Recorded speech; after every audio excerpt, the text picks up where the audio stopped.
We are so happy to have you guys on with us because when we saw this film at CA, we were just blown away and just we knew we were going to get something great from you, but we weren't sure exactly what it was going to be. But now that I know you're trying hard to get this out there in the world yourself, but you got to be just so proud right now. I am so proud. I think when you start out making a movie, it's always like exciting and really scary because you hope that it's going to be good, and then it takes so many things going right and so many other artists coming on board to make it right. And there was just a blessing. Were you at the Andy Garcia screening at CAA? I Yeah. was, and what a So blessing to have him there and yeah. his blessing, right? So you could feel the magic, from like the cast to the producers. Like there was something looking out for this movie the whole way. Yeah. And then of course the decision to put it out this way was sort of based on you took this around to a bunch of people and surprisingly they it's not that they weren't seeing it but it's hard to figure out where this goes, and so but now you feel like this was the right move to do it this way. Well, it's surprising and it's not surprising. Like we have a lot of friends that have amazing independent movies, that have won Sundance and 95% on Rotten Tomatoes. And it's a marketplace issue where Hmm. like A24, Neon, Searchlight, Focus, Amazon, Netflix, all the studios that were at least half, if not majority, acquiring 5 to 10 years ago have just become studios and they're developing their own projects and they're making their own projects and they're distributing those projects. So there's a shortage of distributors or places to sell an independent film these days. So like I feel like if we can figure this out, which is like independent releasing, building a team to release it independently, it might help carve out a path for independent movies to kind of have a bigger bite of the industry. Hmm. And shocking, you couldn't get Cuba to play ball, right? I mean, I don't know. It's tough. I think we shot in the right place. Dominican Republic was Yeah. incredible. And Hmm. then we got, Adria Arjona, who's, lives in Los Angeles to be able to come, and then 25 actors from Cuba. And it was just like the perfect mix and the perfect place for freedom and cruise. There's really good cruise in the Dominican Republic too. So everything worked out right. Yeah. And Tyler, did you have a good time on the set? Oh my God, it was the greatest experience of my life. I loved every moment of it. Yeah, it was beyond special to get to be there and to work with. I mean, those actors were so phenomenal. I felt like as a writer director, I didn't feel like we did had to do too much. I felt like those people just showed up and were so authentic and so real and so lived in that it was actually quite easy as a director just to let them do what they needed to do, and every take was great. Yeah, honestly. Yeah. And to have some fresh faces that we haven't seen before, I was like, where in the world did you find these guys? Yeah, we most most of the all the most of, pretty much the majority of all the actors came straight from Havana. Hmm. Yeah, the majority of all Yeah. the actors came straight from But what a beautiful movie. And what's interesting too is like I'm curious about what people are saying about it now, because I think depending on what you've been through in your life, you may get something different out of it. What are you both hoping that people will take away from this and discuss? Because Havana. it's really, really great. Yeah, I mean the reviews online are quite good. Hmm. We letterbox reviews are all seem to be coming in pretty high. Um, that's that's exciting. You never know. The film is how do I say this? It's it's not an easy movie. It's not a straight down the pipe rom-com. It's not it doesn't hit a genre and hit it hard. It's not horror. It is something a little bit more complex. I think that begs the audience member to lean in. And I think when you first put something like that in front of audiences, there was a fear with me that they were gonna hate it and be like, oh, I wanted a rom com. I came for something else or whatever that is. And there's a lot of romance in our movie, but It's just not a genre piece. Hmm. And the fact that people are loving it so profusely, it is a gift. It's truly a gift. And what do I want people to take from it? I've heard that question before, not often, but Hmm. it is, as a filmmaker, it's so tough because there's so many messages in there. I guess my hope would be that people leave the film feeling a sense of hope, and they Hmm. leave the film feeling like they too can look adversity in the face and push past it. Um, as human beings, we all um, experience valleys and mountaintops, and the mountaintops feel really good, and the valleys can feel quite low, sometimes unbearably low.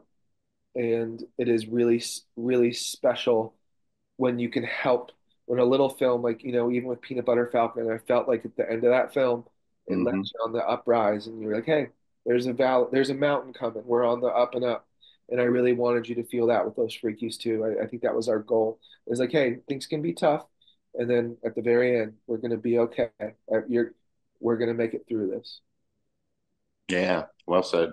And of course, both of you have been doing such fantastic work, and people look up to what you're doing, and they think, "See, I want to do this." But of course, easier said than done. Obviously, as you continue to see with this. So, what kind of advice would each of you offer to some filmmakers that want to follow in your footsteps and do what you do and tell great stories?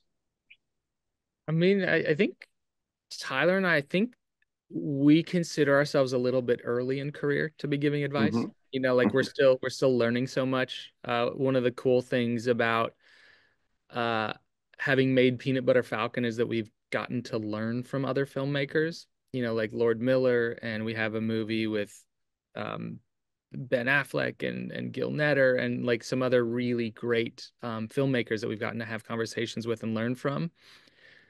And I think for us, I would just say like our approach is really hire the right people. The more you can hire the right people and empower them to do their best work, it's worked out really well for us. We're not the kind of directors that have a really specific, precise vision and we want people to come in and do exactly what we've been thinking of. We're really looking for collaborators to come in and do their best work and do something better than we could do ourselves. Yeah. Would you say the same thing, Tyler? Honestly, yeah, I agree with Mike. It's something so true about. I feel like we're quite young in our careers to be giving advice to anybody. If I had to give advice though to a younger filmmaker, I would probably say I think learning to write is a really learning to write has been one of the better. Really studying the craft of writing has helped me as a director and understand what we're trying to achieve in those moments. But Yeah, yeah, absolutely. little too young to be giving. Yeah. Not Well, young. you might recall that my co-host is Drew Pearson, one of our great Dallas Cowboys, caught the Hail Mary with the Hall of Fame, and this is what he would call a Hail Mary moment, where you just kind of have to go for it, and it's working out. So, would you say that this is pretty much your Hail Mary? It's definitely a Hail Mary, and I'm not confirmed to say it's working out yet. We're strapping it to our back. It's going back to the question about independent distribution. Yeah. If this movie makes money, or even some money, then it's a path that people will repeat. The business is very much a repeat business. They follow in the path of something that was successful. So Peanut Hmm. Butter Falcon, we also could not sell that movie. We couldn't get it into film festivals. We strapped it to our backs and took it to audiences, and it made money. And after that, there was a lot more disability on film because people that write checks saw that that could make money. So my hope is that this can be successful and carve a new path. But it's really early in the game and it's scary. And we're selling tickets one by one. Like I'm going to be in New York City on 42nd Street selling tickets personally, one by one. It's what we did with Peanut Butter Falcon. Platform release, which is starting out on a few number of screens and expanding, really allows you to have an impact on um, the early screenings, the early weeks. So, we're really calling in every favor we have. We have Jason Momoa's hosting a screening. Ben Yeah. Stiller's hosting a screening. Like it's exciting that the community is coming to support an independent movie like this. But there's a chance that it makes $20,000.